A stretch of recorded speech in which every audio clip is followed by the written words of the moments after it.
BBC News with Sue Montgomery.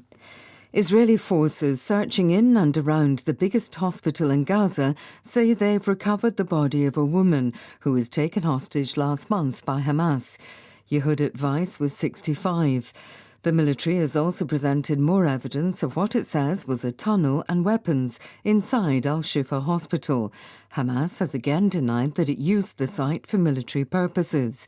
An Israeli government spokesperson, Elon Levy, said the army expected more proof would come to light. It's only been 48 hours since we began that targeted operation inside the hospital. Of course, we can't reveal the whole fortress immediately. That's not how things work. It's not a question of dispute that Hamas uses hospitals as human shields. And we've continued exposing evidence of Hamas war crimes across the Gaza Strip. A fuel shortage has caused a communications blackout across the Gaza Strip. A BBC correspondent in the territory has confirmed that mobile phone and internet services are down. Israel has blocked almost all deliveries of fuel to Gaza since it began bombarding the enclave 5 weeks ago.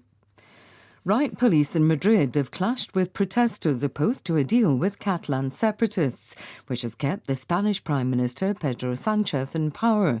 On Thursday, Mr Sánchez won a parliamentary vote to secure another term in office. This report from Grant Ferret. Police with shields and batons used tear gas to disperse several thousand demonstrators once again gathered outside the headquarters of the governing socialists. The protests began 2 weeks ago as a deal between Mr Sánchez and regional parties began to take shape. His opponents, including some on the far right, are particularly angered by an amnesty, which will be granted to hundreds of people involved in a failed bid by Catalan separatists to break away from Spain in 2017.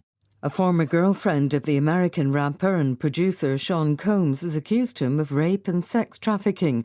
The R&B singer Cassie is suing Combs, who's previously gone by the stage names Puff Daddy and P. Diddy. Shingai Nyoka has more details. Cassandra Ventura says that in 2005, when she began a relationship with Puff Daddy, that is when the physical abuse began. In her suit, she details this litany of accusations saying that he physically beat her, that he plied her with drugs, and also that he forced her to have sex with multiple male prostitutes and videoed that. Then she says that in 2018, which was shortly before they broke up, she alleges that he raped her. The rapper's lawyers say the allegations are riddled with baseless and outrageous lies. BBC News. A right-wing conspiracy theorist has been found guilty of trying to kidnap the former US Speaker Nancy Pelosi and assaulting her husband with a hammer. The crimes carry potential jail terms of 20 and 30 years. David DePape broke into the California home of Nancy and Paul Pelosi last October. He told a federal jury he'd intended to take her hostage. Thousands of children across Australia are missing school today to take part in climate rallies. They've been given a symbolic absentee note, as Phil Mercer in Sydney explains. The symbolic sick note excusing students from school to attend climate rallies across Australia is signed by 2 eminent scientists.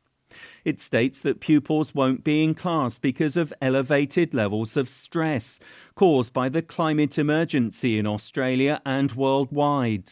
Education authorities, though, say the note isn't a legitimate medical certificate and won't be accepted by teachers. In Canberra, the Labor government has promised decisive action to drive down emissions and make Australia a renewable energy superpower. A jury in the United States has failed to reach a verdict in the case of a policeman charged over the killing of Breonna Taylor.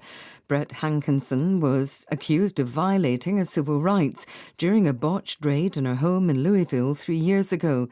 The death of Miss Taylor, who was black, sparked mass protests against police brutality and racial injustice. The judge has declared a mistrial. The British boxer Tyson Fury will take on Alexander Usyk in Saudi Arabia in February. It will be the first undisputed heavyweight title fight since 1999. Fury is the current WBC champion, while Usyk holds the 3 other belts. Both men are unbeaten in their professional careers. BBC News.